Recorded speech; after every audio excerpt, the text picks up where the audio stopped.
सुमारे 13 वर्षांनंतर यंदा प्रथमच संचालक पदासाठी निवडणूक होत असून अपक्ष उमेदवार म्हणून केसनंद गावच्या इतिहासात प्रथमच संतोष पोपट हरगुडे हे सर्वसामान्य शेतकरी वर्गाचा चेहरा म्हणून निवडणूक लढवत आहेत। थेऊर इथल्या यशवंत सहकारी साखर कारखान्याच्या सन 2011 नंतर होणाऱ्या निवडणुकीमध्ये केसनंद इथले माजी उपसरपंच संतोष पोपट हरगुडे हे नारळ या चिन्हावर अपक्ष म्हणून निवडणूक लढवत आहेत।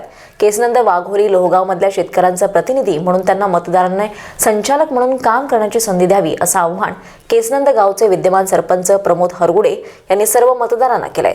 सहकार महर्षी अण्णासाहेब मगर यांनी सुरू केलेला थेऊर इथला यशवंत सहकारी साखर कारखाना गेल्या 13 वर्षांपासून बंद आहे। नमस्कार। यशवंत सहकारी साखर कारखान्याच्या निवडणुकीच्या निमित्तानं केसनंदगावचं एक उमद व्यक्तिमत्व, केसनंदगावचे माजी उपसरपंच संतोष पोपट हरगुडे हे यशवंत सहकारी साखर कारखान्याच्या निवडणुकीच्या रिंगणात उतरलेले आहेत। त्यांचं चिन्ह नारळ हे आहे। केसनंदगावच्या शिवलाच यशवंत सहकारी साखर कारखाना असल्यामुळे त्या ठिकाणी हे उमद नेतृत्व तयार होत असताना निवडणुकीच्या माध्यमातून आपल्यासमोर सामोरं जात आहे।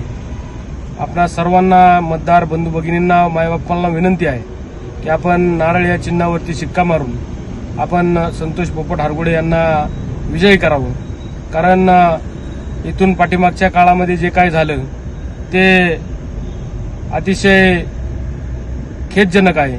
यशवंत सहकारी तसा पाहिलं तर बंद पडायला नको होता, परंतु त्या ठिकाणी बंद पडलेल्या अवस्थेमध्ये तो चालू करण्याच्या करता किंवा तरुणांना रोजगाराची संधी देण्यासाठी आपण केसनंदगावचं उमद नेतृत्व संतोष पोपट हरगुडे यांना आपण कृपया विजयी करावं असं मी सर्व मतदार भगिनींना त्या ठिकाणी जाहीर असं आवाहन करतो। धन्यवाद।